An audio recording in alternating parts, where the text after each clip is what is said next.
Radio Maestros de la Regeneración. Conversaciones con humanos que se atreven a crear una nueva relación con el planeta. La Tierra está cambiando rápido. Somos testigos de la evolución en tiempo real. Una comprensión íntima y circular del mundo natural y los sistemas vivos. Somos la Tierra. La Tierra es nosotros.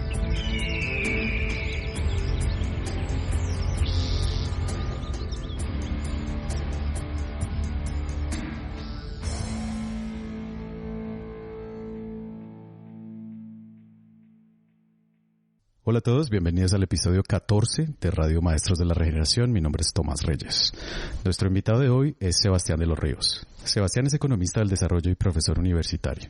Cuenta con más de 15 años de experiencia en la gestión de proyectos de sistemas productivos, regenerativos, pago por servicios ambientales y gobernanza que ha llevado a cabo en diferentes organizaciones del sector público, ONGs y de la banca multilateral. Es un apasionado de la naturaleza y los outdoors, firme creyente en el poder de la comunidad y la cooperación como los motores de modelos de convivencia en armonía con la naturaleza.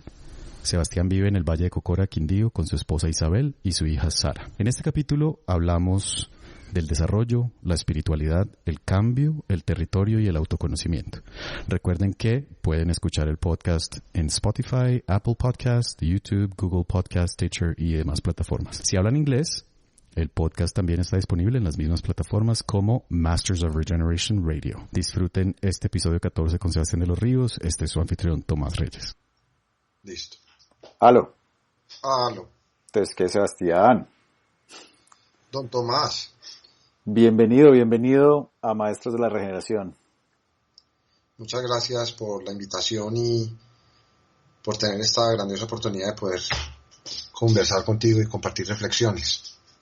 Qué bacano. Sí, tenía muchas ganas de hablar con vos a la luz del COVID y de esta coyuntura, de todos los temas de los cuales siempre conversamos, pues que hablamos mucho del desarrollo y de qué significa como imaginarnos el mundo y cómo eso se refleja en nuestras acciones y nuestra como relación con el mundo natural. Y pues este es el momento perfecto para preguntarnos las preguntas esenciales, ¿no? Sí, de hecho creo que estamos en una coyuntura bien interesante, porque creo que el COVID-19 y todas las restricciones y retos que ha traído esta pandemia para todos nosotros, creo que es una situación muy particular en la medida en que nos lleva a reflexionar como sociedad y a cuestionarnos si el camino que estamos siguiendo y el proyecto colectivo que consciente o inconsciente de lo que queremos lograr con la existencia en este mundo está alineado con el propósito de lo que implica coexistir en sociedad. ¿Y qué quiero decir con esto? Ya ha habido otro tipo de eventos como las guerras mundiales, otras pandemias similares al COVID-19, pero creo yo que el ser humano y digamos todo el andamiaje político, legal, moral que ha construido ha sido reacio a cambiar, a pesar de las señales, las implicaciones que han tenido estos diferentes eventos que han sido trascendentales para nosotros. Y eso lo puedo constatar ahora, porque no solo reina el miedo entre nosotros y qué va a pasar, sino también veo en muchas de las actitudes de los líderes mundiales que lo están viendo como una coyuntura pasajera y que están viendo cómo hacer unas acciones para mitigar los efectos de esto y a retomar nuestra vida en sociedad como la llevábamos. Sí. Y claramente la forma y los proyectos de desarrollo y nuestras aspiraciones como sociedad están yendo en contra de la misma naturaleza y en contra de nosotros mismos. Y no siento que haya una real aceptación de que efectivamente esto es un llamado a cambiar el curso y que ya no podemos seguir igual. Entonces por eso me parece interesante que podamos conversar acerca de quizás esos nuevos horizontes y posibilidades que podemos empezar a examinar para cambiar para cambiar el rumbo y replantear nuestro esquema de valores y de aspiraciones más profundas como sociedad. Uh-huh. Sí, hoy estaba leyendo un artículo de William Ospina que publicó en El Espectador, creo que se llama La Voz de Dios, y entonces había un pedazo en que decía, uh-huh, quién sabe si la clave no la tiene esa persona desconocida que escribió en la pared del metro de Hong Kong: no queremos volver a la normalidad era el problema.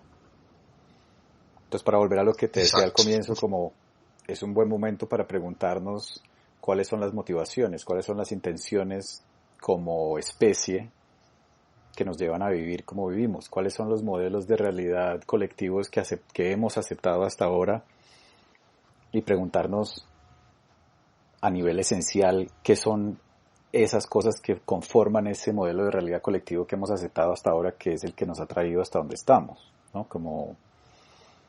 Y preguntarnos qué es el crecimiento económico, qué es lo esencial, ¿no? ¿Qué es el desarrollo? Ya para entrar como en tu área de especialidad.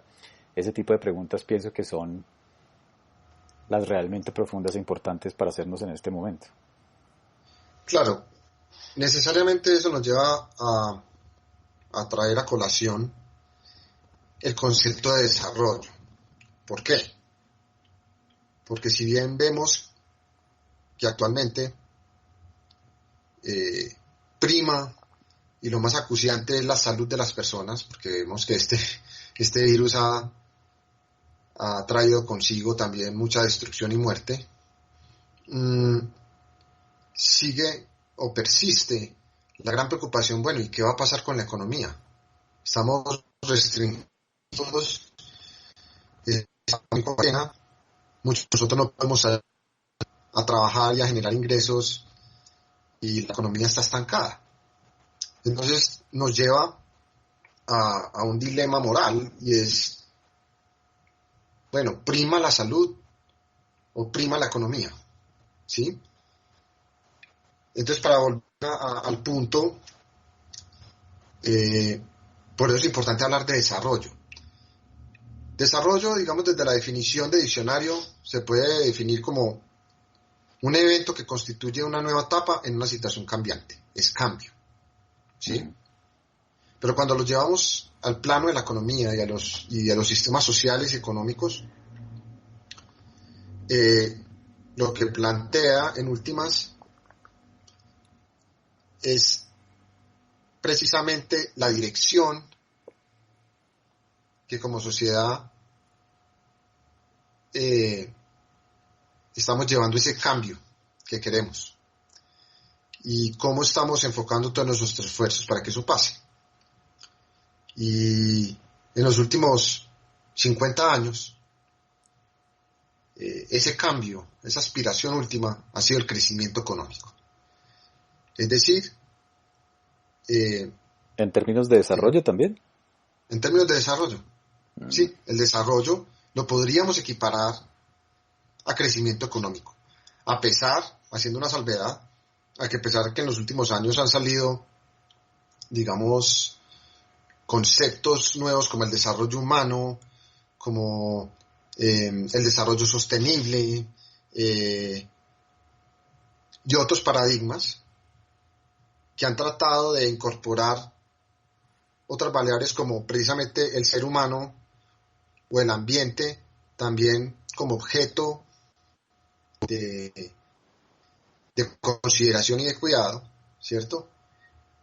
Pero vemos que persiste la noción de crecimiento económico. Es decir, que todos los esfuerzos de la sociedad, del marco institucional, del marco legal, estén en función de generar unas reglas de juego y mantener un flujo de recursos para que los países sigan creciendo.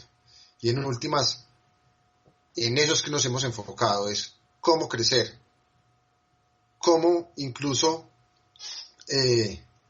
llevar a los países a contar con unos recursos para poder satisfacer sus necesidades. Entonces, en ese sentido, vemos que gran parte del esfuerzo de los economistas en los últimos décadas es ver cuál es la mejor fórmula o cuál es esa receta mágica que deben implementar los países para seguir creciendo a pesar de las limitaciones que ya la naturaleza nos está imponiendo, porque pues ese crecimiento ha llevado a una degradación ambiental y también a denigrar la misma condición humana, sobre todo cuando vemos las desigualdades en términos de cómo se reparten los ingresos, cuando vemos que existe la esclavitud moderna, ¿cierto? Uh-huh. El trabajo infantil, la guerra, la vulneración de los derechos humanos, y aún a pesar de todas esas situaciones, los esfuerzos como grandes es cómo podemos seguir creciendo, ¿sí? Uh-huh.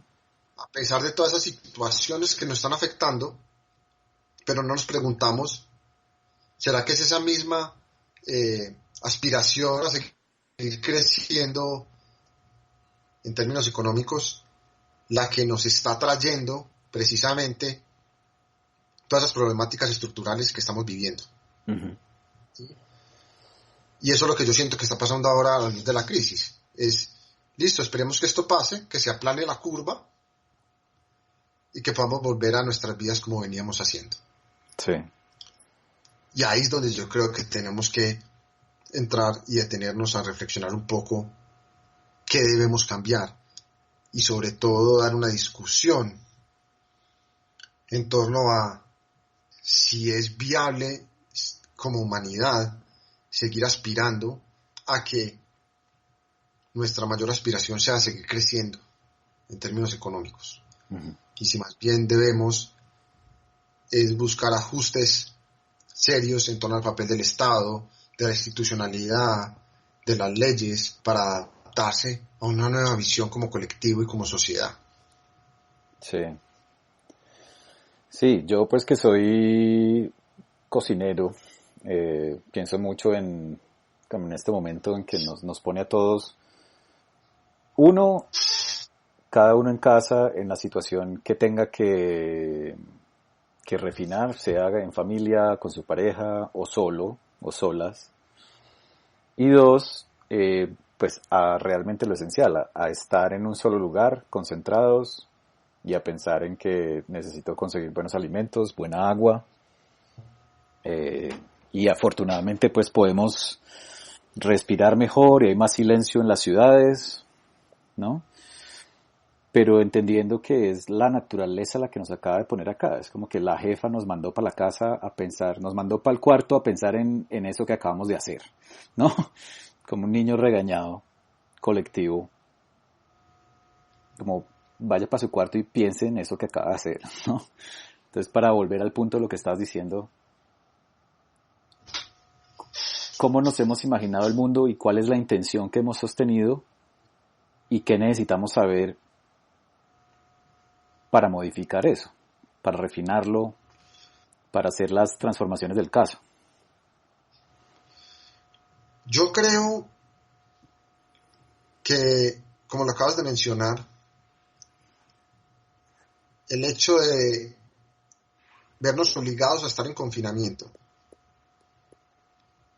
de manera obligada nos nos lleva a reflexionar sobre nosotros mismos y un poco a cuestionarnos como individuos, al menos cuál es nuestro papel en la sociedad, pero yo creo que también nuestro propósito de vida. Uh-huh. En la medida que hemos sido sacados del contexto donde normalmente nos desempeñamos profesionalmente, y que ya nos vemos en un contexto en donde también no estamos contribuyendo a una empresa, a una organización o al cumplimiento de objetivos de otros, sino que nos vemos enfrentados es a ver desde tus propios recursos, desde tu propia individualidad, ¿qué vas a hacer? Uh-huh. ¿Cierto? Uh-huh. Entonces eso empieza por esa reflexión. Y yo creo que eso nos lleva también a pensar en el concepto de resiliencia. Uh-huh. Y a despertar esa creatividad que viene de la crisis. Dado que ya la situación en la que como sociedad nos sentíamos cómodos, de alguna manera ya no existe. Que es precisamente también lo que está pasando con la naturaleza. Porque estamos viendo la increíble capacidad de resiliencia que tiene. Hemos estado solamente con confinamiento, si hacemos un agregado de toda la situación mundial, 1 mes, 2 meses, ya empezamos a ver que gran parte de los ecosistemas se están regenerando, la vida silvestre está volviendo a aparecer, está retomando su lugar. Uh-huh. Y yo creo que nosotros de alguna manera estamos viviendo también ese mismo proceso. Ahora bien, también puede haber reticencia a aceptar que debemos vivirlo. Sí, con seguridad. Y ahí es donde está el punto, porque creo que esto es una oportunidad grandiosa para realmente replantearnos el curso de nuestro proyecto colectivo, que si no lo aprovechamos y si seguimos insistiendo en mantener el estado de cosas, me atrevería a decir, desde mi intuición, que se vendrá una crisis peor que esta, hasta que logremos de alguna manera aceptar y hacer ese par en el camino y dejar esa aversión al cambio. Sí. Es difícil para todos. Sí, sobre todo porque pues esta coyuntura de estar en casa, y si yo estoy en casa y me tengo que mirar y tengo que pensar en mi vida, eso es lo que el colectivo humano, de lo cual el colectivo humano escapa todos los días. Quiero estar en un estado de distracción, distraído por el trabajo, hay muchas cosas que hacer, distraído por el entretenimiento, por lo que sea, pero todas son cosas de aquí afuera que me están constantemente distrayendo sobre el trabajo importante, que es hacerme las grandes preguntas, las preguntas filosóficas, las preguntas existenciales de ¿por qué vivo? ¿Qué creo que es la vida para mí? ¿Qué le da sentido? ¿Qué me motiva a vivir? ¿Cómo me veo yo en relación al mundo, en relación a lo que consumo, en relación al aire que respiro, a la comida que consumo, al agua que me tomo? ¿Qué es esa agua? ¿No? Preguntarse realmente todas estas cosas que parecen tan familiares pero no lo son, y que en realidad toman forma colectiva es por la historia que nos contamos. Claro. Y esas interrogantes que estás planteando, si las extrapolamos ya a nivel de la sociedad o como país, como nación, también hay que hacerlas. Claro. ¿Sí? Uh-huh. Y eso es lo interesante, y por eso nos lleva a hablar de desarrollo, porque desarrollo en últimas es lo que entendemos como el fin último, o ese punto de llegada donde esperamos alcanzar como producto de nuestras acciones, ¿sí? Y de nuestros esfuerzos. Uh-huh. Eh, Te hago una pregunta. sí, ¿Cuándo apareció la palabra desarrollo en nuestro vocabulario en términos de armemos un programa como el PNUD, como el Programa de Naciones Unidas para el Desarrollo? excelente pregunta. El desarrollo viene de la metáfora biológica. El desarrollo se acuña en el marco de las ciencias biológicas, siglo XVIII, con toda la teoría evolucionista de Darwin, y desarrollo básicamente era para denotar las diferentes etapas que sigue un ser vivo desde que nace hasta que, digamos, llega a su completud en términos de su evolución. ¿Cómo se adapta a un entorno cambiante, básicamente? Y cómo se adapta, pero los cambios que ocurren en ese proceso, Uh-huh. ¿cierto? Si lo vemos como el desarrollo infantil, ¿sí? Uh-huh. Hasta la edad adulta, y el desarrollo y esos cambios que se van dando en el organismo y esas etapas que se van surtiendo para llegar a un punto final, ¿cierto? Uh-huh. Uh-huh. Luego, ese mismo concepto se incorpora en la lógica de los sistemas socioeconómicos. Y ahí se acuña desarrollo como esa serie de cambios y transformaciones que debe surtir una sociedad para llegar a un punto culmen o de máximo esplendor o de máxima manifestación. Uh-huh. Ahora, ¿qué quiere decir eso del punto de llegada?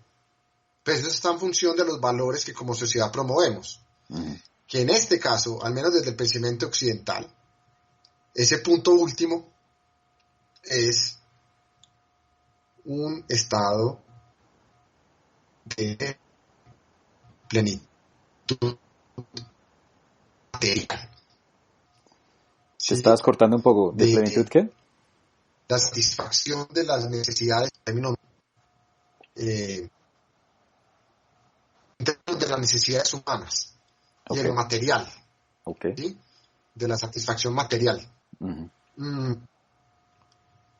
Por eso ahorita empezamos la conversación hablando de crecimiento económico. Sí. Que es vía el crecimiento económico.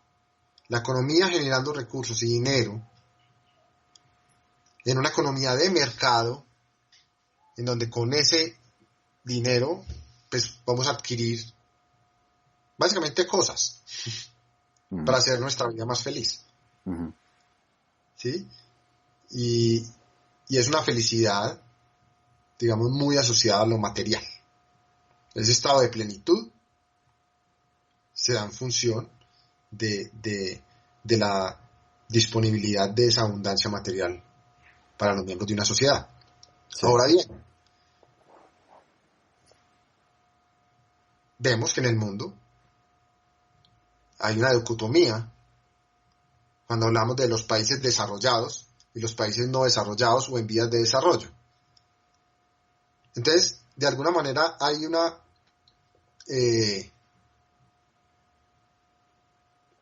noción de que tiene que haber una convergencia, ¿sí?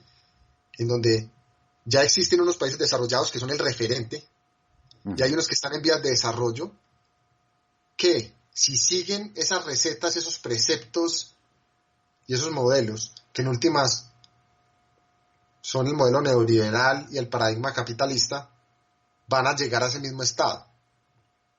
¿Sí? Uh-huh.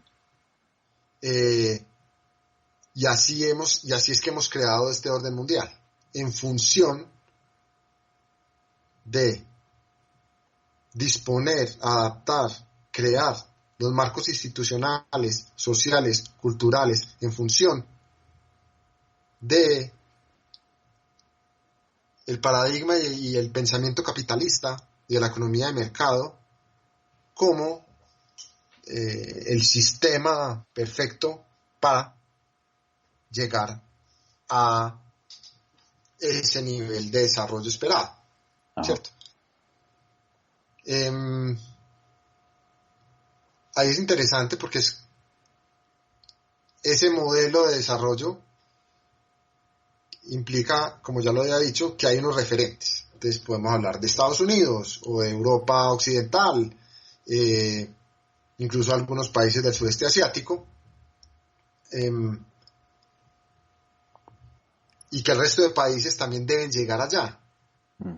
Y un poco la respuesta de los economistas de manera muy escueta a por qué hay unos países que están en vías de desarrollo es porque no han hecho bien la tarea, es decir, no han adaptado las recomendaciones y los modelos y las cuestiones técnicas, no las han adaptado bien, y por eso es que no están en esa etapa. No han adaptado todo ese recetario. Y todos esos mecanismos que se aducen como los que se deben obtener para llegar allí. Que es muy interesante porque así hablemos de alimentos o de electrónicos o de moda o de automóviles, digamos que es el mismo síntoma, que es que yo puedo como ciudadano consumir lo que se me dé la gana, traído de donde se me dé la gana, si tengo el dinero, y puedo comprarme los números que necesite de zapatos o de alimentos, o importar el caviar de Rusia o de Irán, y etcétera, etcétera, etcétera. Igual con los alimentos, y que son cosas que son desconectadas de una realidad objetiva del mundo natural, que es que pues en Chile o en Nueva York no hay ciertos frutos en ciertas temporadas, y así sucesivamente, ¿no? Como que las cosas no nos regimos por lo que nos da, por lo que nos provee el mundo natural en la temporada en que el mundo natural lo provee en su forma más fresca y más rica en nutrientes, o más rica en lo que sea. Entonces me pone a pensar es como en cómo realmente con esa intención de los últimos 150 años nos hemos desconectado tanto de una realidad natural y objetiva, y le hemos quitado el puesto en la mesa, en la junta directiva, a la naturaleza. Le dijimos, no, ya no estás acá, te quitamos el puesto de chairman, de presidenta de la junta directiva, y vamos a hacer las cosas nosotros solos. Y de alguna manera sí, esto es como la madre naturaleza diciendo, venga papito, que yo les voy a enseñar unas cositas sobre lo que es esencial y lo que es realmente importante. Y también creo que otro que ha perdido como lo planteas, el que ha perdido el puesto también en esa junta directiva es la noción de Dios, la noción del espíritu, la noción de lo espiritual.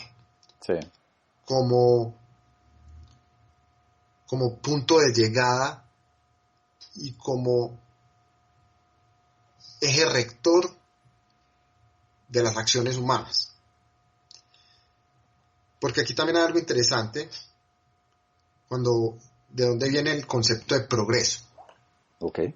En nuestra sociedad moderna, cuando hablamos de progreso, que estás progresando, es que efectivamente estás incorporando de manera más intensiva en tus procesos y en tu economía y en tu vida en sociedad la ciencia y la tecnología, ¿sí? Como premisa de la modernidad. Pero progreso es un concepto que viene de la Edad Media, que estaba más asociado a la evolución espiritual, es decir, en que en términos generales un individuo que estuviera más conectado con Dios, o que fuera más piadoso, o digamos que se rigiera más por los preceptos espirituales, estaba progresando. Pero como ves, ahorita hicimos alusión a donde venía el desarrollo, que viene de la metáfora biológica. Sí. Pero eso viene si lo podemos llamar así, de la metáfora espiritual, con la entrada del racionalismo, de la adopción generalizada de los valores liberales, la abolición de la monarquía y la creación de repúblicas, la separación entre la iglesia y el Estado. Uh-huh. Entonces también estas nociones de algo más alto que nosotros empiezan a desaparecer, ¿cierto? Sí. El imperio de la razón y lo que a mí me gusta llamar la dictadura de la ciencia, ¿cierto? Del método científico. Entonces ya el sistema de valores y las aspiraciones que rigen la vida en sociedad se están dándose en función de la adopción de lo material, de progresar en pos de eso. Qué interesante que digas. Dale. Perdón, y por eso creo que esta coyuntura a lo que nos está llevando siquiera a considerar es incorporar la dimensión espiritual en esa noción de desarrollo, porque es que desarrollo es la utopía, ¿sí? Es eso a donde queremos llegar como proyecto, pero el desarrollo también es un concepto que podríamos asemejar como a una ameba, porque se define, es en función de los paradigmas y el sistema de valores reinante en un momento de la historia, ¿sí? Uh-huh. Sobre todo por su misma definición más general, como lo hablamos ahora, que es un evento, es una nueva etapa, no es una situación cambiante, es simplemente el cambio. Uh-huh. Y es ver ese cambio hacia dónde lo estamos direccionando y con qué propósito estamos suscitando el cambio. Es que muy, muy interesante eso que vos decís del desarrollo y de su origen con la evolución. Porque si pensás en términos evolutivos, ¿qué hace la vida? Adaptarse y transformarse constantemente, recibiendo estímulos de este entorno cambiante, incorporándolos en el cuerpo a través de hormonas y sistema nervioso, poniendo eso a nivel genético, pasándolo a los descendientes para que les lleguen con esa información de este entorno que ha cambiado. Uh-huh. Pero ¿cuál es el objetivo de todo eso? Es la generación de vida, de mayor biodiversidad, para generar mayor resiliencia y para expresarse así. No es el mismo objetivo que el humano. Sí, porque yo creo que ya nosotros en nuestro sistema humano, y cuando hablamos de desarrollo, yo creo que todos los esfuerzos intelectuales y técnicos y tecnológicos han estado en funciones de, más bien, es como hacer, por decirlo de alguna manera, como hacerle el quite a las limitaciones que me impone la naturaleza. Uh-huh. Para poder seguir manteniendo nuestro proyecto de crecimiento económico. Sí, total. Y es poner al servicio de ese proyecto todo nuestro ingenio, toda nuestra creatividad, ¿sí? Para ver cómo hacemos para dominar la naturaleza, cómo hacemos para controlar la naturaleza, uh-huh, de manera que podamos seguir creciendo. ¿Sí? Uh-huh. Pero vemos que desde la misma intuición, desde la lógica más básica, los recursos naturales, que son la base con la que alimentamos esa máquina de producción, son finitos. ¿Sí? Y que además nosotros dependemos para vivir de esos recursos. Y entonces es muy interesante cómo desde el plano tecnológico entonces se está buscando es cómo seguir con este proyecto de locura, desde mi punto de vista, de seguir creciendo y ver cómo entonces hacer más eficiente la producción, uh-huh, cómo utilizar menos recursos para seguir haciendo lo mismo. Sí, entonces en mi manera de ver se resume a esta frase que le acuñan a Einstein, es: queremos resolver el problema con los mismos elementos que lo creamos. Uh-huh. ¿Sí? O dicho de otra forma es como hacer lo mismo pero diferente. Y así es que, digamos, nos hemos venido yendo. Es como tratando de a toda costa seguir manteniendo un proyecto como humanidad que sabemos que no tiene propósito. Y por ahí en uno de estos twitters y estas cosas que mandan por redes sociales, por ahí vi alguien que dijo algo de manera muy, muy ingeniosa, y es: la economía está colapsando en este momento porque la gente solo está comprando lo que necesita. ¿Sí? Entonces, ¿qué necesitamos? Alimento, techo y ya. Pues, y el agua que necesitamos, la energía que necesitamos, lo esencial. Sí. Entonces también de manera forzada nos enfrenta a siquiera cuestionarnos: ¿será que todo esto que yo tengo aquí sí lo necesito? Uh-huh. Y de alguna manera también nos enfrenta, o sea, a acoger esa inquietud de preguntarnos si hay un sentido ulterior a vivir esta vida, o incluso a rechazarlo y a pelear con eso. Pero en últimas, la noción de ese componente, como llamémoslo espiritual, o ese componente trascendental, uh-huh, es el que vamos a tener que empezar a incorporar en la lógica de nuestro funcionamiento social e institucional, sí, de alguna manera. Y que eso tiene que ver con lo que estás planteando ahora, o en gran parte con la conexión con la naturaleza. Y replantear, en últimas, esa relación hombre-naturaleza, de pasar de concebir la relación con la naturaleza como desde el paradigma judeocristiano, en donde dice multiplícate y ve que toda esta naturaleza es tuya y toda esta creación es tuya, hombre, y haz con ella lo que te parezca, y está al servicio tuyo, a plantearnos esta relación desde nosotros somos esa naturaleza. uh-huh, Le pertenecemos a esa naturaleza. Ella no nos pertenece a nosotros. uh-huh. ¿Sí? Así es. Entonces, eso es evidente. Yo me atrevería, pues, yo simplemente pongo este escenario. ¿Qué tal si nosotros en confinamiento y se acaba el agua? O no hay alimento, pero el alimento no viene del supermercado. Sí. El alimento viene de la tierra. ¿Sí? Y es increíble. Yo creo que con estas nuevas generaciones me atrevería a decir de manera pues así muy, muy ligera, de todas maneras, de pronto preguntarle a un niño de dónde viene la leche, y es muy probable que te responda de la caja. Sí. O de la bolsa. Pues a ese nivel estamos tan desconectados. A ese nivel de desconexión estamos. Totalmente. ¿Sí?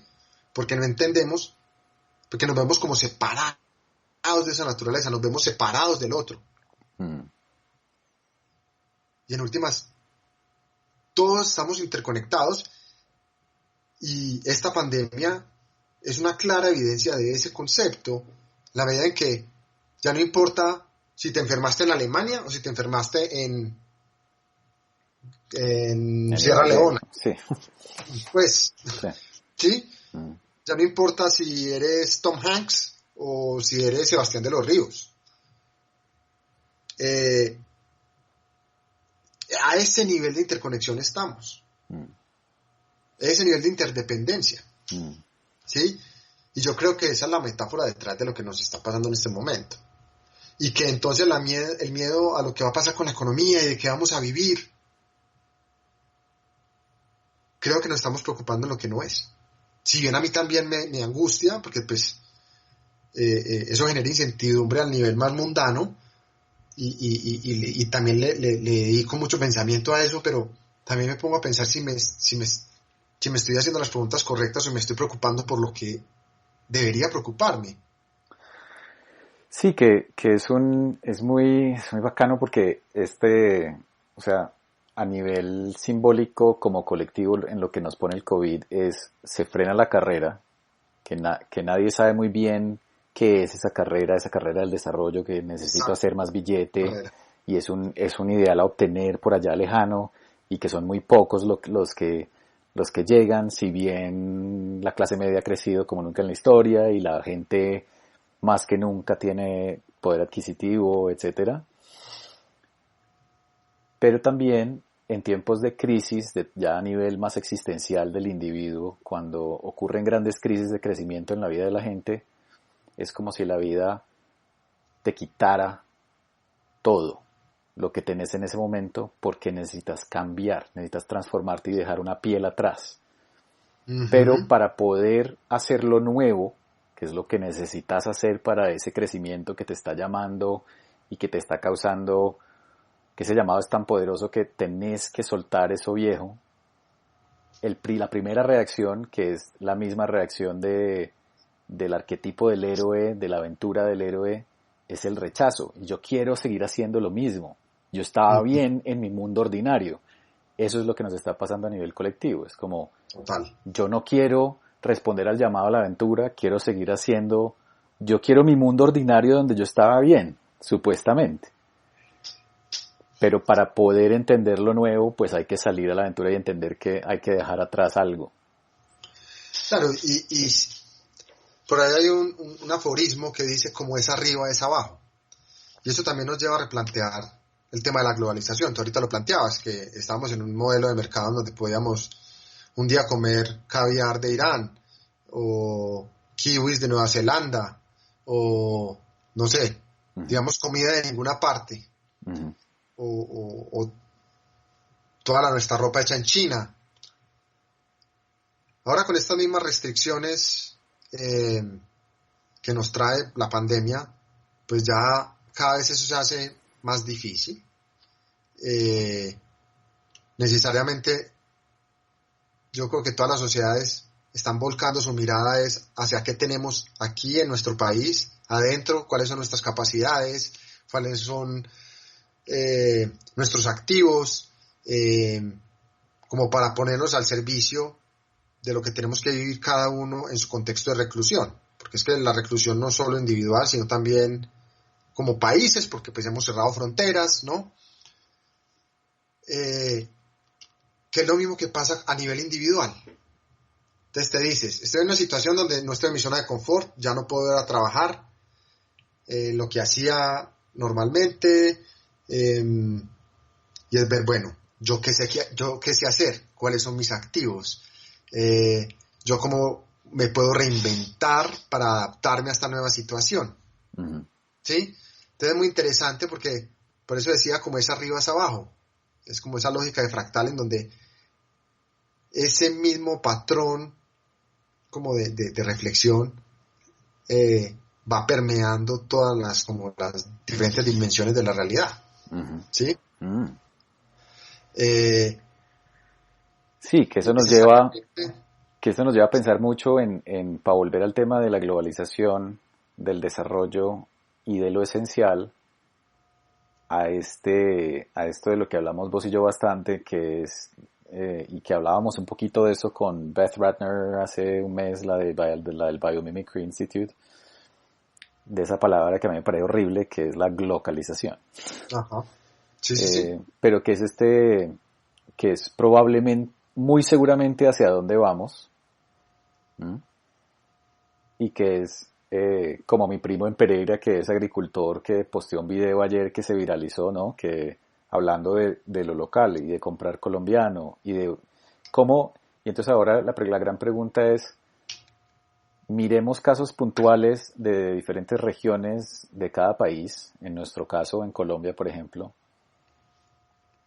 ¿Por qué, para poner un ejemplo como Salento, por ejemplo, por qué Salento no tiene soberanía alimentaria? ¿Por qué Salento depende a nivel de alimentos de Bogotá? ¿Y por qué tantas cosas que son locales, de comunidades? ¿Por qué una región con 3 municipios como Salento, Pereira, Armenia y el Valle de Cocora no puede ser completamente autónoma? Tienen agua, tienen alimentos, o tienen la tierra, una tierra fértil donde se podría cultivar, ¿Qué es lo que nos impide? ¿Qué bloquea que no hemos visto y que no nos deja valorar nuestros frutos locales y nuestra independencia? Yo pensaría que no necesariamente es porque no hayamos valorado, porque no lo hayamos visto. Yo creo que eso está relacionado con la misma lógica de la globalización, Uh-huh. que está necesariamente asociada a la eficiencia económica. ¿Qué Sí, claro. quiere decir eso? Hacer más con menos. Y gracias a que las tecnologías de la información y la comunicación, gracias a los mejores medios de transporte, etcétera, entonces venga, no lo haga usted, yo lo hago en China y se lo hago llegar. Y le sale más barato. Y sale más barato, ¿cierto? Más barato y es más comprar el cómodo. maíz. Tranquilo, usted no se preocupe por eso. Sí. ¿Sí? Eso no es solo en este ejemplo puntual que has puesto, sino que también tiene que ver con las mismas dinámicas a las que se enfrentan muchos territorios, ¿cierto? Sí. Y uh-huh. Entonces, es una misma dinámica asociada a la globalización que lleva a que, de alguna manera, a pesar de que sus habitantes valoren sus activos culturales, económicos, naturales, etcétera, se vean abogados a, digamos, supeditarse a estas nuevas lógicas económicas de la globalización, sí, que son mucho más eficientes y que tienen un músculo, digamos, en términos de productividad mucho más poderoso, y por ende, pues tomar una decisión en términos racionales de decir, o pago 100 o pago 500. claro. Pues, que yo sé que es lo mío, ¿no? Y por eso es interesante ahora cómo ha surgido esta reivindicación del agricultor, del campesino. Sí, claro. Porque justamente... Cuando Dale. la cultura, Uh-huh. digamos, sobre todo el discurso del desarrollo, ser agricultor era sinónimo de atraso, de falta de tecnología, de una cultura completamente ignorante, y por eso, digamos, si hablamos de la revolución industrial o de los grandes procesos de desarrollo en sus inicios en los países, y las preguntas que los economistas se hacían era ¿cómo hacemos para sacar toda esa población que está dedicada a la agricultura, ¿sí?, y llevarla a las ciudades para industrializar? ¿Sí? O sea, sacarlos del subdesarrollo para que vengan a alimentar el aparato industrial. Lo interesante es que ahora volvemos a reivindicar esa función que es la función primigenia, que es el alimento, ¿cierto? Total. A darle su lugar, y también a ser mucho más conscientes, como te decía ahora, es, listo, en nuestras regiones ¿qué tenemos? ¿Qué recursos hay? ¿Qué activos hay? Uh-huh. ¿Sí? Y reivindicarlos para usarlos, porque precisamente como ya tenemos fronteras cerradas, pues tenemos que reinventarnos para, con nuestros propios recursos, poder satisfacer la demanda económica. Y si lo vemos a un nivel individual, pasa lo mismo. Es ver, listo, ya que estoy en esta situación, no puedo salir, o sea, estoy encerrado en las fronteras de mi hogar, no puedo interactuar con otros. Sí puedo interactuar vía la virtual, pero ¿qué activos tengo? ¿Qué sé hacer? ¿Y cómo los pongo al servicio de esta situación para poder sobrevivir y tener un propósito? Sí, es que justamente en todo lo que acabas de decir me acordé como de un tema que hemos hablado mucho con los otros invitados del podcast en inglés, especialistas en agricultura regenerativa y eso, y que es esa creencia de que, pues obviamente sí, el maíz y el trigo y la soya transgénica son más baratas y etcétera, etcétera, pero de creer que dependemos de eso porque 7.000 millones de habitantes dependen de estos grandes productores de semillas y de alimentos a nivel mundial y que es necesario. Pero la realidad es que el 80% de la comida del mundo es producida por pequeños agricultores. Ahora, antes de COVID-19, esto era como, qué interesante, me abriste los ojos un poco, pero ahora ya no es una cuestión de que si crees o no lo que te estoy diciendo, sino una realidad innegable y objetiva que los agricultores son esenciales y que son los Claro. que soportan, ¿no? que sobrevivamos. No, y claro, y yo creo que ya al ciudadano más común va a empezar a entender que es que el tomate o la cebolla o el banano viene de un cultivo de una familia campesina en una región de Colombia y que para eso tiene que tener la tierra adecuada, el clima adecuado, empieza a entender esto en términos de que esto viene de la naturaleza, esto no viene de la fábrica, no viene de Palo Quemado, no viene de la central de abastos, ¿sí? Como un poco a volverse a conectar con esa misma noción de que todo vuelve a la naturaleza. Sobre todo yo creo desde el nivel cognitivo, ¿sí?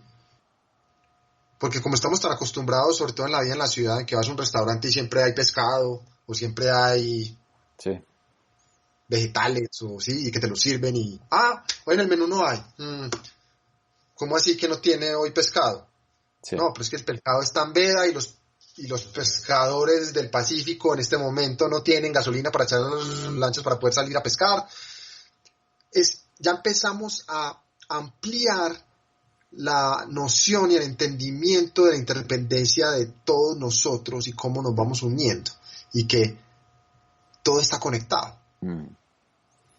Y yo creo que nos lleva a vernos menos separados al menos, y yo creo que eso es muy positivo. Sí, es como para poder ver nuestros traumas y nuestras sombras colectivas. Hay que cambiar la narrativa alrededor de eso para poder verlas y en algún momento soltarlas y poder entender estas digamos bendiciones escondidas que tiene el COVID y tiene esta pandemia y tiene esta cuarentena, que es volver a entender el mundo, volver a entender todo lo que estás diciendo de los alimentos y de los agricultores, a expensas de ese hábito nocivo y tóxico que teníamos, que era el modelo de realidad que había dominado hasta ahora. No, que tenemos. Que tenemos y que está siendo zarandeado, digamos que... Sí, más bien, porque también puede pasar que en esta ocasión también sigamos con esa obstinación y que simplemente llegue después otra crisis más pesada que esta hasta que la humanidad de alguna manera realmente cambie. Ahora, cuando hablábamos de esto de la conexión con la naturaleza, esto me lleva también a hablar un poco de el paradigma ahora muy de moda, que es el desarrollo sostenible, ¿sí? El desarrollo sostenible es poder, en mis palabras, es poder seguir produciendo ahora y usando los recursos ahora, pensando en las generaciones futuras, es decir, que les quede. Entonces, cuando hablamos de desarrollo sostenible o de sostenibilidad, implica de alguna manera integrar la dimensión económica con la social y la ambiental, pero sigue siendo separado, porque lo que estamos buscando es seguir haciendo lo mismo, pero amigables con la naturaleza o cuidando la naturaleza. Y de alguna manera yo lo veo que es bastante peligroso seguir pensando así, porque es lo que hablábamos ahorita, que todos los esfuerzos están orientando a ver cómo seguimos creciendo, pero afrontando esas limitaciones que nos pone la realidad para seguir manteniendo este proyecto de crecimiento económico. ¿Sí? Entonces, ahí es donde se ve mucho el paradigma tecnológico. Ya entonces nos estamos inventando tecnología y máquinas que son mucho más eficientes, necesitan menos agua o necesitan menos insumos para producir la misma cantidad de de mercancías o de productos. Pero no hay un cuestionamiento profundo sobre cómo nos estamos relacionando con esa naturaleza, porque ahí está implícito el mismo paradigma que ha reinado en términos de nuestro relacionamiento con la naturaleza, es que esa naturaleza nos da unos servicios, nos sirve, tiene unos insumos y unos recursos que necesitamos, solamente que como se están acabando, tenemos que ver cómo hacemos de esa restricción, cómo la mitigamos para seguir igual. Entonces yo lo veo como esta analogía que no sé si aplique, pero el desarrollo sostenible para mí es como el que fuma, ¿sí? Que es un fumador. Entonces dice, no, pues para que no me haga tanto daño, voy a fumar cigarrillo con filtro. ¿Sí? Sería como el equivalente a la tecnología. Ajá. Pero no se pregunta, hey, ¿será que debo dejar de fumar? Sí. Para mí esa es la analogía que representa el patrón de pensamiento de la humanidad, al menos en lo que tiene que ver con el desarrollo y el modelo económico imperante, ¿cierto? Entonces es como seguir igual pero diferente, ¿no? Entonces pongámosle doble filtro, o bajémosle los grados de nicotina. Sí, empezamos a hacer... Estamos buscando todas las opciones, pero yo lo bajaré igual. Semillas modificadas o le cambiamos cosas genéticas y hacemos medición con inteligencia artificial de las cosas más eficientes. Pues siguen el paradigma de que hasta hace 150 años la naturaleza era la que modificaba el entorno y hace 150 años somos nosotros los que profundamente modificamos la naturaleza hasta el punto en que la naturaleza vuelve y nos modifica nuestro entorno, que es donde estamos ahora. Claro, y por eso la tecnología para mí siempre tiene un montón de beneficios y ha facilitado la vida y nuestra esperanza de vida también en muchos casos. Es la forma que el humano ha encontrado para dominar la naturaleza y su poder. Para ponerte un ejemplo muy sencillo. Una hidroeléctrica, por ejemplo. Una hidroeléctrica es coger un cuerpo de agua, un río que tiene una corriente, un caudal, y es casi que cercenarlo, aprisionarlo, para poder generar energía eléctrica. Todo eso gracias a la ingeniería, al ingenio, ¿no? Por decir cualquier cosa. Sí. O, por ejemplo, cuando hablábamos de los que escalan el Himalaya. Claro, ellos pueden subir allá porque tienen tanques de oxígeno, chaquetas de última tecnología, equipo, sí, etcétera, sí, de alpinismo, lo que tú quieras, ¿sí? Claro, entonces eso nos permite dominar esa naturaleza. Ahora, sobre todo el desarrollo en términos de la tecnología en salud, ¿sí? En donde hemos logrado, como lo había mencionado ahora, generar unos importantes aumentos en la esperanza de vida. Pero me pregunto, y a eso viene esta reflexión ahora con la pandemia, ¿a mí qué me importa vivir 100 años y no sepa qué estoy viviendo? Total. ¿Sí? A mí qué me importa que un médico me diga, listo, usted tiene cáncer terminal, tómese esta medicina y le voy a extender 2 años de vida. ¿Para qué?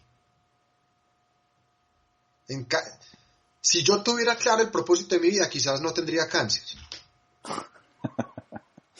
Sí, probable. ¿Sí? Y lo mismo creo que ese mismo principio se adapta también al concepto de nación, a las naciones. Como colectivo de personas que nacimos en el mismo lugar y que comemos la misma comida y que nos ponemos la camiseta de la selección, porque estamos juntos. ¿Qué nos une? ¿Cuál es el propósito de coexistir acá y con el resto de otras culturas? Si no lo tenemos claro, ¿qué es lo que hay? Guerra. Eso hay. Sí, porque estamos operando a niveles muy básicos. Yo creo que es muy importante también, así como esta pandemia nos lleva necesariamente, así sea de manera forzada o voluntaria, a buscar espacios de introspección, de reflexión y de conexión, tanto a nivel individual como familiar, es replantear propósitos de bueno, yo por qué tengo esta familia, por qué estoy con mi esposa, por qué tengo estos hijos. No me había relacionado de esta manera en otro contexto, cuando no había pandemia. Necesariamente también eso se escala a revisar también proyectos nacionales, de nación, de aspiraciones, más allá de seguir en esa carrera del desarrollo por el crecimiento económico, pero que no tiene más que estar completamente desligado de una aspiración más trascendental, ¿cierto? Que yo creo que es lo que le da sentido a la vida, sea individual, familiar o colectivo, o como sociedad. Sí. Entonces eso me lleva a una reflexión que hice viendo una de estas series de Netflix que se llama The Crown, que es como esto, la corona. La corona, ¿sí? Además, sí. Interesante, que es la historia de la monarquía, al menos del periodo del reinado de la reina Isabel II, ¿sí? De la reina actual de Inglaterra. Y veo que la monarquía como concepto, como ideal, como propósito de su existencia es bien interesante. Al margen de, claro, y sigue siendo una institución humana y sujeta a todas las limitaciones que tenemos como humanos y a nuestras falencias y demás. Pero en su ideal es muy interesante porque en uno de los episodios retoman o hacen un recuento de un poco de la época de la infancia de la reina Isabel, cuando asistía a sus clases en Eton College, que es donde se educan pues las élites en Gran Bretaña. Pero a ella, por ser la heredera al trono, no le daban clases con los otros niños, ni le daban los mismos, ni le daban ciencias, ni matemática, ni biología, simplemente le daban clases de constitución y de política. Okay. Bien interesante. Y las clases se las daba personalmente el vicerrector de la escuela, a ella no más. Y en otro momento ella se angustia ya cuando está en su edad adulta, porque cuando se sienta con los políticos y habla de los temas que, digamos, de interés, que se discuten en el Parlamento, etcétera, ella aducía que se sentía ignorante, que se sentía que no entendía nada de lo que hablaban estos señores, y que necesitaba un tutor para poderse como educar en cultura general y en temas mundanos, para poder siquiera mantener un diálogo, porque ella solo sabía de la Constitución y sabe mucho de caballos y mucho de perros, no más. Pero resulta que ella siempre le dijeron es que su labor no es entender a los políticos. Usted es la reina, usted es una ungida de Dios, encima de usted solo está Dios. Usted encarna, más allá de su individualidad, el proyecto, el propósito, la aspiración última, lo que le da sentido a ser británico, a lo que implica ese fin último. Entonces su labor es mantener la coherencia entre lo solemne y lo ejecutivo. Okay. ¿Sí? Entonces solo su labor es garantizar con la investidura que Dios le dio, elegida, de mantener la coherencia entre lo que se hace y ese proyecto de identitario, trascendente, etc. Ujú. Ahora, la monarquía es una institución anacrónica a mi manera de ver y está sujeta a, como ya lo decía, a las mismas deficiencias humanas, pero me parece interesante como concepto porque tiene implícito una aspiración trascendental, Sí. un aspecto espiritual, al margen de la denominación que esa espiritualidad adquiera, que en este caso es la Iglesia de Inglaterra y no sé qué. Al margen de eso, que también vemos, está el caso también del rey de Tailandia, que casualmente él es una monarquía budista, pero pues la diferencia de su padre, que era todo un prohombre y era un rey muy adorado, no lo quiere la gente. Se fue a pasar su cuarentena, alquiló un hotel en Alemania y se fue con sus concubinas a pasar la cuarentena y dejó a su pueblo solo. Entonces, claro, ahí donde no ve, entonces ¿para qué reyes?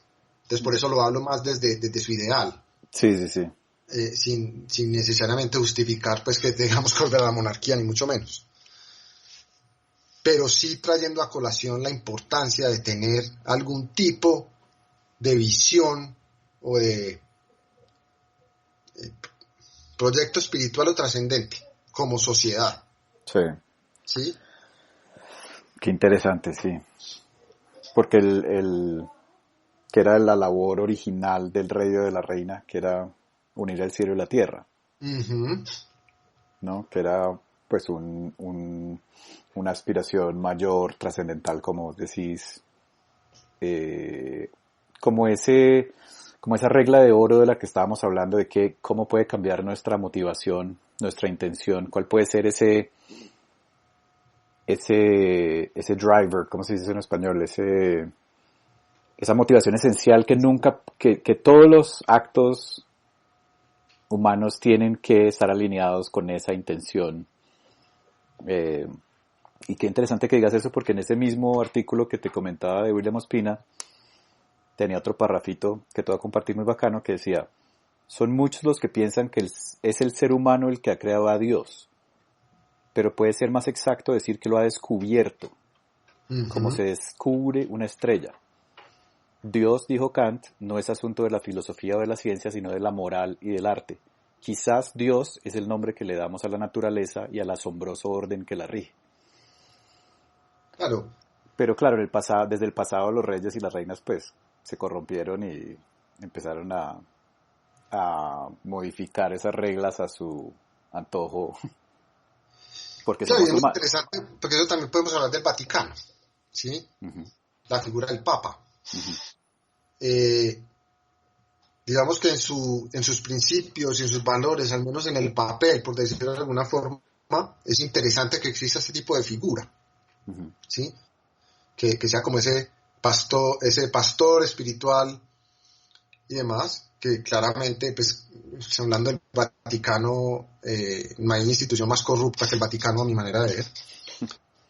Ya sobra, digamos, aludir a esos aspectos. Sin embargo, es interesante cómo estas figuras espirituales inciden en el desarrollo.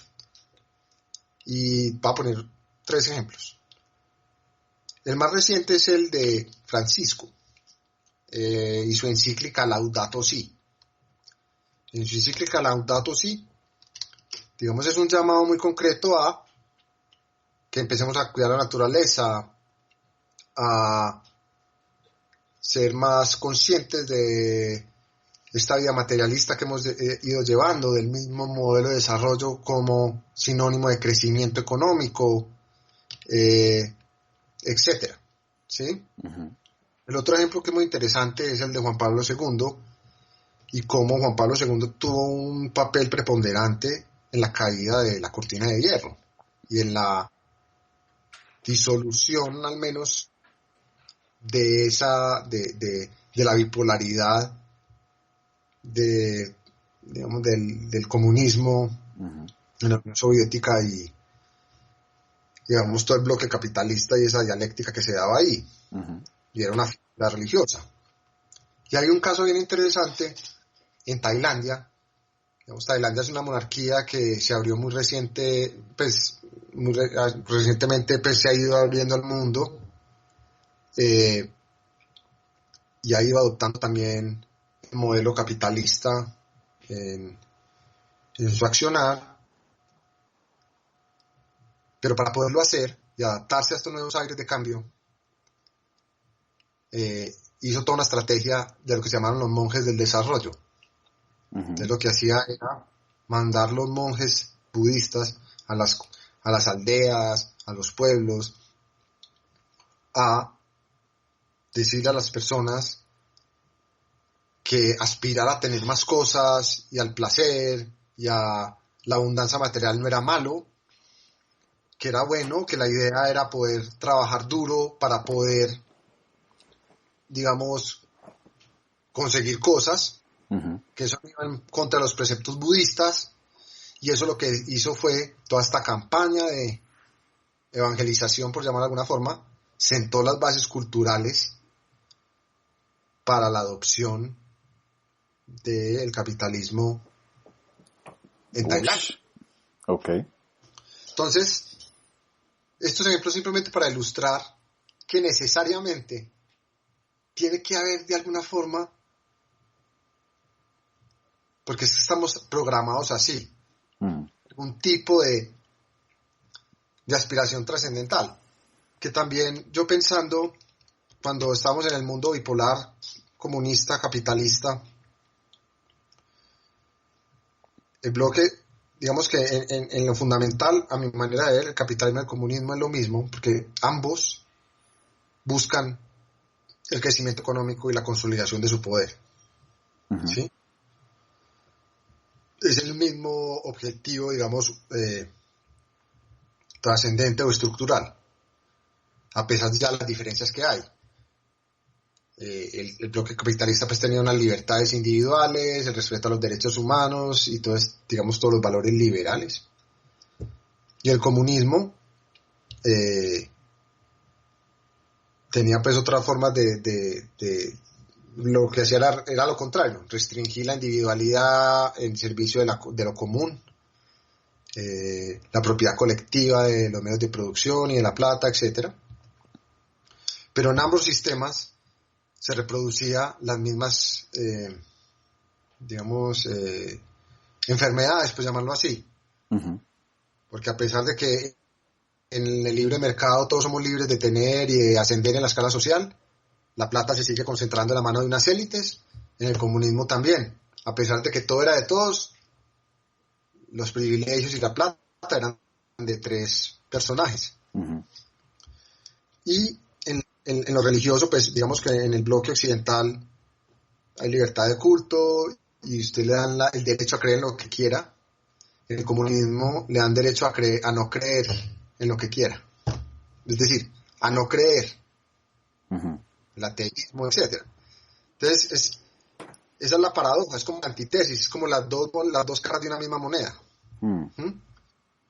Entonces, si bien a mí ya ese mundo bipolar ya no está, esa dicotomía sigue estando muy presente en la mente de nosotros, sobre todo cuando queremos descalificar a otro porque piensa diferente en torno de cómo hacer el manejo económico. Pues es que usted es un comunista, es que usted es un socialista, váyase de aquí, no, es que usted es un neoliberal, ¿sí?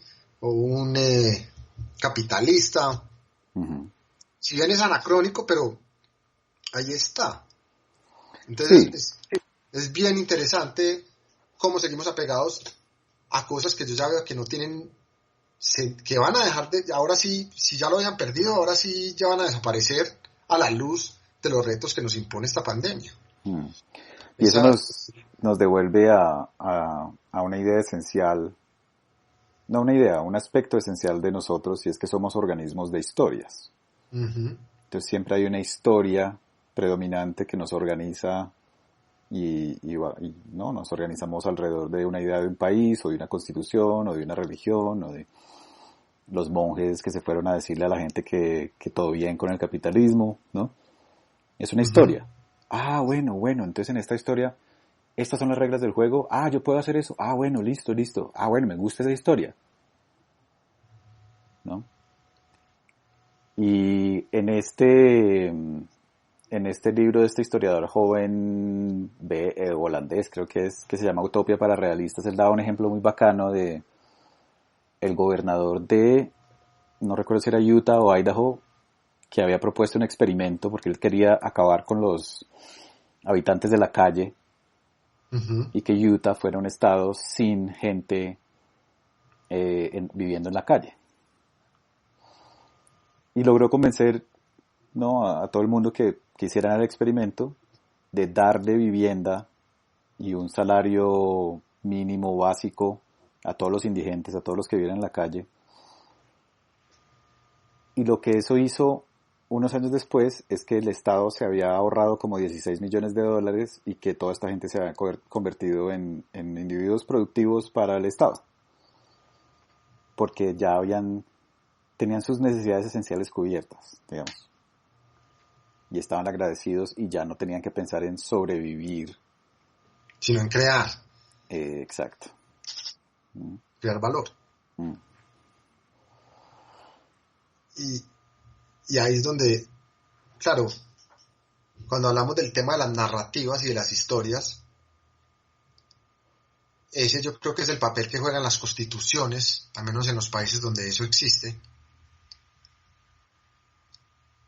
Y si, no sé, si apelamos al caso de la Constitución colombiana, que esa es nuestra historia, al menos fundacional reciente, o que, digamos, pues, claro, la última fue en el 91, pero eso viene de un proceso.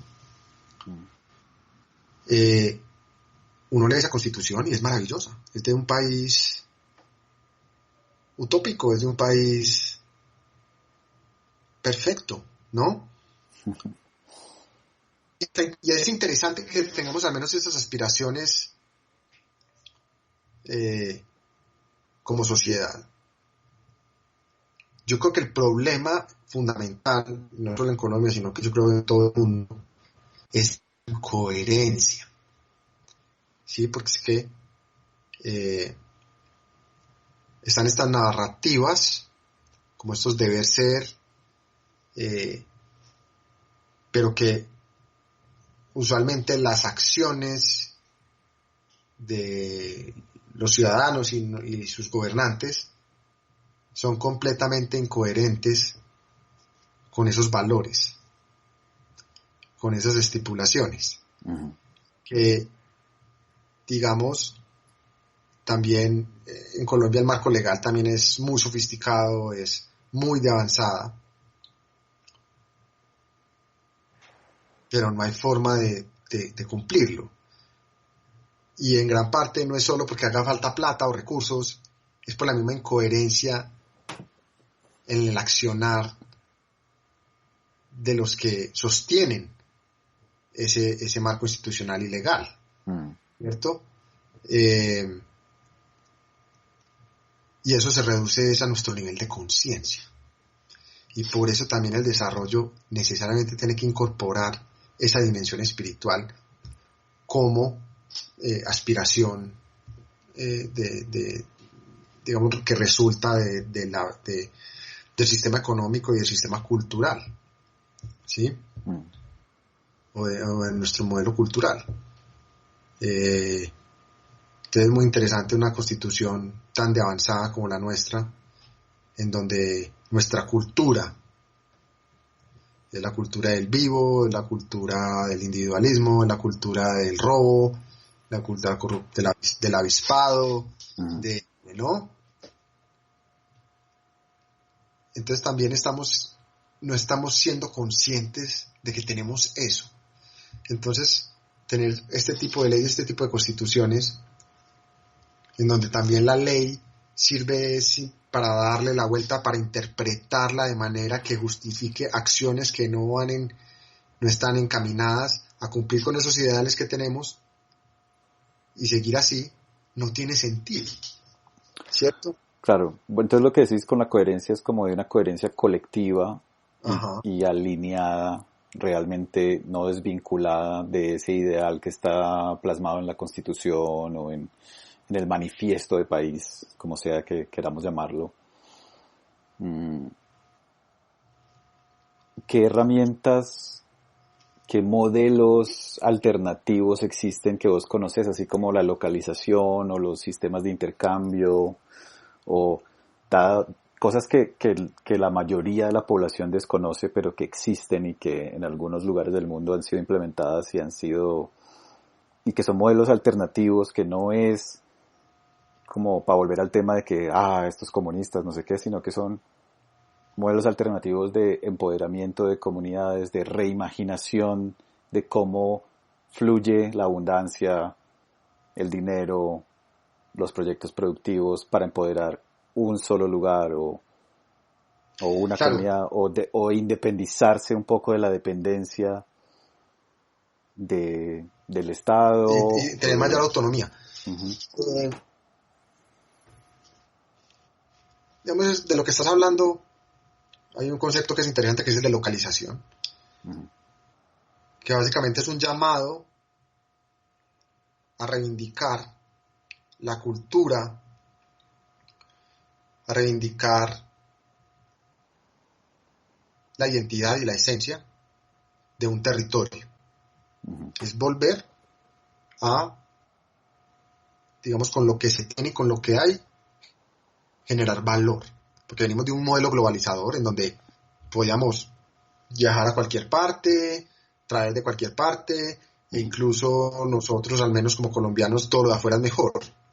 Aquí es volver incluso a lo local, ni siquiera a lo nacional, a lo local, al territorio, y a reivindicar eso y a conectarse de una nueva forma con esa naturaleza que conforma ese territorio. Pero yo, antes de irnos como a hablar de este tipo de paradigmas, uh-huh. que hablabas también, bueno, y esa coherencia que implica. Vale, sí. Esa coherencia que implica es volver a un aforismo muy conocido, es: si quieres cambiar el mundo, cámbiate a ti mismo. Uh-huh. ¿Sí? Entonces, claro, todo el tiempo estamos viendo, no, estos políticos corruptos, este presidente no sirve, es que todo es un desastre, no sé qué, pero no estamos viendo nosotros también cómo estamos replicando esas mismas cosas que criticamos afuera en nuestra vida cotidiana. Uh-huh. Entonces, esa coherencia también tiene que ver como, al menos en lo que depende y nosotros controlamos, que somos nosotros mismos, si no estamos tratando de tener esa cultura del desarrollo interior y cambiar, pues mucho menos nuestro país va a cambiar, porque es que aquí sí podemos decir que un país o una nación es la suma de sus individuos, ¿sí? Entonces, y eso es lo interesante, a lo que nos lleva también en la pandemia, es ir hacia adentro, y ahí es donde lo conecto con la localización, es bajar a lo local, ver lo que tenemos al frente, uh-huh. y reivindicar y darle valor a lo que somos. Los países que más, digamos, han tenido preponderancia, incluso poder, así sea de una manera no muy loable, son los países que más reivindican su identidad y su cultura, los que más se quieren, los que más, ahora bien, lo hacen de decir yo soy el mejor y ustedes no saben, que eso para mí pues no es la vía, pero viendo el aspecto positivo es como decir, valoramos lo que somos y lo que tenemos y nuestra cultura. Y es lo mismo si uno habla de un individuo, es me quiero como soy, me reconozco como soy, con mis defectos y con mis debilidades. ¿Sí? Pero lo mismo que pasa, por ejemplo, si hablamos de Estados Unidos es el juez del mundo y juzga a todos por los derechos humanos, y su constitución pues también los derechos civiles y demás es la panacea y es como la base fundacional de su sociedad, pero ellos no tienen ningún problema en ir a violar los derechos humanos de otros, ¿cierto? Sí. Entonces están proyectando sus sombras, juzgando a otros, pero no ven a sí mismos, y eso también lo podemos traer a nuestra misma realidad como individuos. Todo el tiempo estamos juzgando, todo el tiempo estamos recalcando lo del otro, pero no lo estamos viendo nosotros mismos. Y el cambio empieza por uno. ¿Sí? Claro, eso puede sonar difuso, esotérico, pero no hay nada más simple y más concreto que ese principio. Pero vámonos más para adentro en ese principio, porque pues mucha gente se estará preguntando, bueno, yo quiero cambiar el mundo, sé el cambio que quieres ver en el mundo, ¿qué quiere decir? ¿Cómo lo hago? ¿Qué herramientas hay para yo, aprovechando esta coyuntura y esta cuarentena, si no las conozco, qué herramientas hay disponibles para mí para hacer mi trabajo interior de autoconocimiento y mirar todo eso que tengo que mirar y cambiarme yo primero? Claro, y eso pasa a todas las escalas. Empecemos por la escala más amplia para llegar a reflexionar sobre la pregunta que estás haciendo, y es en este estado de cosas existen lo que son los indicadores. Los indicadores que me permiten ver, como dice su nombre, indican si estoy logrando eso que me propuse, y lo mido. Lo que mido es lo que valoro. Yo no mido lo que no valoro. Entonces, en esta sociedad de mercado, en esta sociedad de la economía de mercado y demás, el indicador rey es el PIB, el Producto Interno Bruto. ¿Cierto? Sí. Entonces, hay esa lógica de ese indicador. Ese es el que, con el que se toman las decisiones, y es el que marca las distinciones entre los niveles de desarrollo de las personas, de los países, perdón. Digamos, todo su andamiaje institucional y todo su andamiaje legal y político están en función de alimentar las acciones que se necesitan para aumentar ese indicador. Entonces, para ya ir al individuo, podemos usar la misma analogía. ¿Cómo podemos ser más desarrollados? Pero aquí, hablando un poco más de nivel de conciencia, y ver qué indicadores podemos tener. Por ejemplo, juzgar menos, autoobservarse más, cambiar actitudes diarias, y cómo voy evolucionando ahí, reconocer esas sombras, esos defectos que tengo en función de cómo me relaciono con, como se dice, con el prójimo, ¿sí? Con las otras personas. Y lo que le pasa a los países que hablamos ahora, que solo ven el crecimiento económico, nosotros también como personas, cómo estamos viendo nuestro desarrollo y si estamos progresando, si estamos ganando más salario, si ya ascendimos de posición y entonces ya no somos el subdirector sino el director, o era el mensajero y ahora soy el dueño de la empresa. Sí. Terminé mi pregrado, entonces ya progresé y me desarrollé, o soy más desarrollado porque tengo maestría. Me desarrollé porque tenía un carrito 4 puertas y ahora tengo un Mercedes, etcétera, etcétera. Esa misma narrativa y esa misma forma como se da arriba, se da abajo. Entonces, en últimas, lo mismo que necesitaríamos nosotros para cambiar, lo necesitamos como colectivo para cambiar. Y es retransformar la visión aspiracional que tenemos como individuos, pero como colectivo también. Y cambiar los indicadores de cómo estamos viendo si estamos avanzando. Para poner un ejemplo muy prosaico, y es, aquí, por decir cualquier cosa, digamos, yo puedo decir, yo antes, no sé, mantengo de mal genio y peleaba todos los días con mi esposa. Ahora, rara vez ocurre. Entonces es un indicador, por ejemplo. Sí, claro. O peleo con mi hija, ¿sí? Entonces estoy avanzando, pero porque tengo esa aspiración de ver eso que hay en mí que tengo que mejorar para poder ser mejor para otros. Si hablamos de un país, es un país que todo el tiempo es guerrerista, que está invadiendo otros países, y ya empieza a tener una postura más de cooperación o de ayudar a otros países, pues se está avanzando también en esa visión y uno ve unos cambios. ¿Sí me hago entender? Es como... Sí, totalmente. Es como darle un nuevo sentido hacia dónde vamos y cuál es el fin último de existir acá. Porque es muy triste que el crecimiento económico en el caso de un país o incluso de la sociedad global sea la última aspiración, y que en el caso de un individuo como nosotros en una sociedad capitalista sea cada vez ponerse un salario más oneroso, tener más cosas. Y no es en vano también que vemos, y esto pues es muy conocido, y es ver personas que lo tienen todo y viven miserables, deprimidas, o el caso contrario, ver gente que materialmente es muy pobre, pero internamente muy rica y vive feliz. Esas son las paradojas. Sí, sí, total. No sé si quisieras de pronto compartir también, tu historia es muy interesante, tu historia de trabajo en desarrollo, y si bien trabajabas con proyectos con propósito,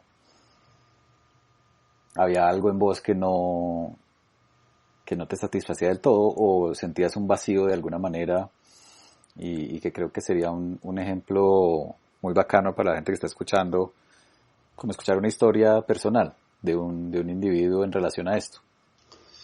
Sí, eso tiene que ver con lo que hablamos ahora de si quieres cambiar el mundo, cámbiate a ti mismo. Yo lo que sí tenía claro desde el principio es que quería cambiar el mundo, al menos eso. Y en estos días me topé con otro aforismo parecido y decía, en mis palabras, de Rumi, ¿no? Que dice, esto ya es una parafraseo porque no me lo sé bien, pero es: ayer quería cambiar el mundo y era muy inteligente. Hoy me quiero cambiar a mí mismo y soy sabio.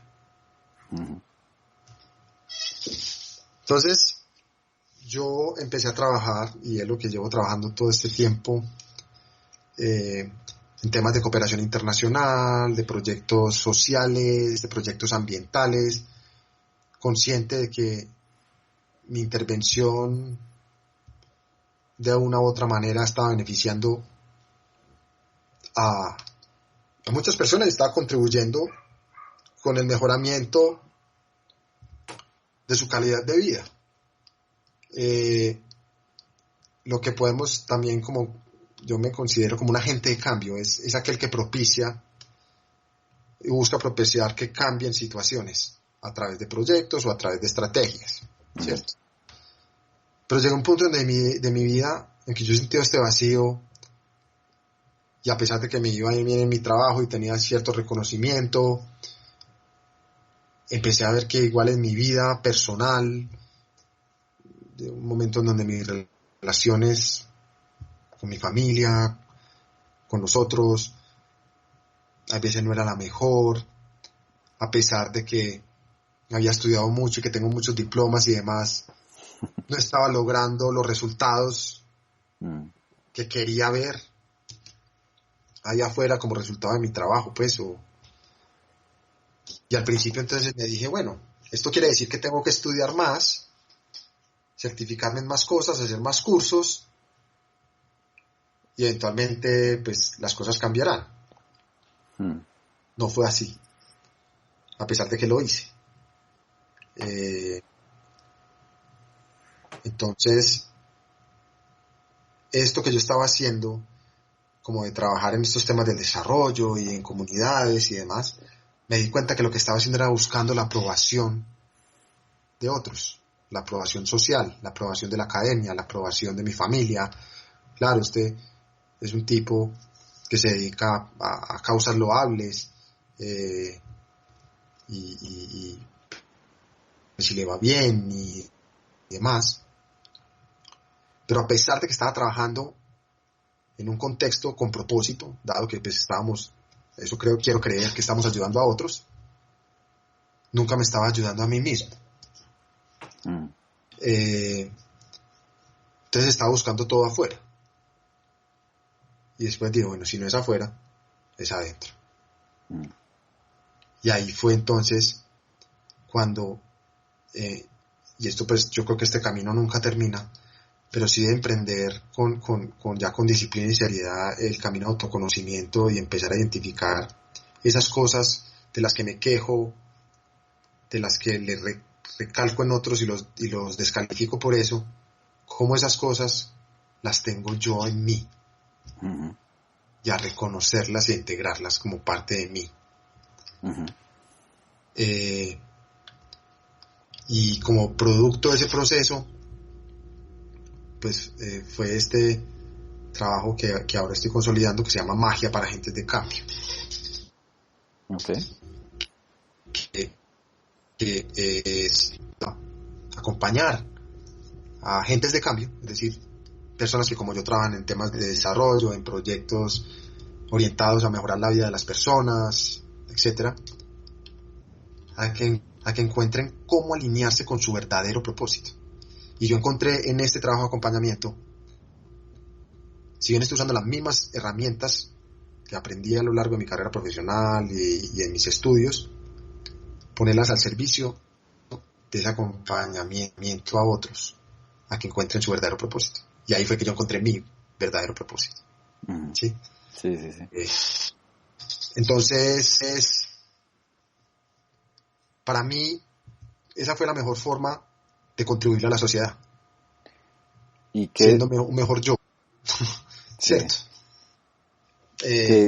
¿Cuál fue la diferencia que viste entre el trabajo que hacías antes, que era con propósito, y lo que llamas hoy verdadero propósito? Aquí es donde el concepto de magia. En generales, esto puede sonar también muy esotérico, pero magia básicamente es el arte y la ciencia de crear tu realidad a voluntad. Y entonces ¿cuándo ocurre la magia? ¿Por qué magia? ¿Qué tiene que ver esto con lo que estamos hablando? Uh-huh. Y es interesante porque a medida que yo iba trabajando cosas en mí, iba cambiando aspectos de mi comportamiento, que iba cambiando actitudes, y que todavía me faltan cambiar miles de actitudes y de formas de enfrentarme a la vida, pero a medida que iba avanzando, que iba desarrollándome un poco, para seguir con la misma analogía, las actitudes, las situaciones y las realidades externas a mí empezaban a cambiar. Uh-huh. Solo porque yo cambié. Sí. Entonces, ¿por qué magia? Porque ocurría por arte de magia. Porque yo hice en mí, pero yo no lo hice en los otros. Yo no fue que cambié la actitud del uno o del otro. Uh-huh. Simplemente vi que a medida que yo iba en ese trabajo y iba cambiando lo mío, cambiaba afuera. Entonces yo dije, esto es magia. No tenía otra forma de explicarlo. Uh-huh. Si bien, pero esto creo que es tema para otras conversaciones, si bien existe todo el sustento científico, sobre todo desde la física cuántica, de cómo ocurre eso. Sí. Pero eso es otra historia. Sí. Sin embargo, para digamos, ceñirnos a la pregunta que me haces y al tema, es esos cambios ocurren por arte de magia. Mm. ¿Por qué? Era simplemente yo cambiando yo, por decirlo yo con yo. ¿Sí? Y empezaban a manifestarse otro tipo de realidades, cambiaban los patrones, yo ya no reaccionaba igual a las mismas situaciones. Entonces es muy bonito porque ya te volvés a sorprender con la vida. Uh-huh. ¿Sí? Y ya hablando en términos más específicos, ya uno como agente de cambio que trabaja en proyectos y que busca que otros cambien, porque uno dice, lo voy a capacitar, le voy a hacer fortalecimiento de capacidades. Es muy difícil cuando usted ni siquiera ha logrado cambiar usted mismo, si usted no tiene esa experiencia, a pesar de que haya estudiado en las mejores universidades o que tenga las mejores herramientas, ¿cómo espera inspirar a otros a que cambien? Sí. Me doy mucho cuenta, porque claro, en varias organizaciones en las que trabajaba, nos conseguíamos fondos, hacíamos unos proyectos y nos íbamos a tratar con comunidades buscando unos cambios. Claramente. Pero muchas veces, a pesar de que había todos los recursos y todas las condiciones dadas para que eso para que ese cambio se diese, no pasaba o eran cambios muy imperceptibles perceptibles. Y lo que me daba cuenta es que le estábamos pidiendo a unas comunidades o unas personas que cambiaran cuando la misma organización en su dinámica interna era un caos. Y nosotros ni siquiera nos relacionábamos bien, la cultura organizacional era pesada, las relaciones entre colaboradores era muy disfuncional. Sí. ¿Cómo espera uno lograr que otros cambien? Pero entonces eso ya lo llevamos al ámbito personal, pues funciona igual. Sí, porque ahí no estás hablando desde la experiencia, sino que estás recitando un manual de desarrollo o estás recitando un manual de cómo deberían ser las cosas. Exacto. Pero no lo has vivido vos, totalmente, sí. Entonces no hay ese gravitas para inspirar el cambio. También me di cuenta que a medida que yo iba cambiando, así sea pequeñas actitudes en mi ámbito cotidiano, en mi ámbito interno, tenía yo más poder para trabajar con la gente y lograr que cambien. Usando las mismas herramientas que usaba antes, los mismos conocimientos, el mismo modus operandi. Y por eso, magia. Totalmente de acuerdo. ¿Quisieras cerrar con algo, algún tema que no hayamos cubierto o algo que no te haya preguntado? No, yo creo que antes que nada agradecerte por esta oportunidad, por haber tenido este diálogo tan nutritivo, y solamente invitar a las personas que escuchen estas reflexiones a que las lleven a su ámbito personal y aprovechen esta coyuntura para conectarse consigo mismos. Y yo creo que eso necesariamente, así como lo planteé al menos desde mi experiencia como por arte de magia, también va a cambiar la sociedad. Buenísimo. Muchas gracias, Sebastián. A ti, muchas Tomás. Gracias por todos tus aportes y tus reflexiones. Sebastián de los Ríos, la gente puede ir a ver más de tu trabajo ¿cómo es tu página web? Sí, claro, mi página web es sebastiandelosrios.com, y si sienten curiosidad sobre magia para agentes de cambio, pues ahí hay una muy buena información y también nos podemos conectar para hablar más a fondo sobre el tema. Perfecto, buenísimo. Bueno, Gracias. Sebastián, muchas gracias, cuídense mucho allá en casa. Lo mismo te deseo.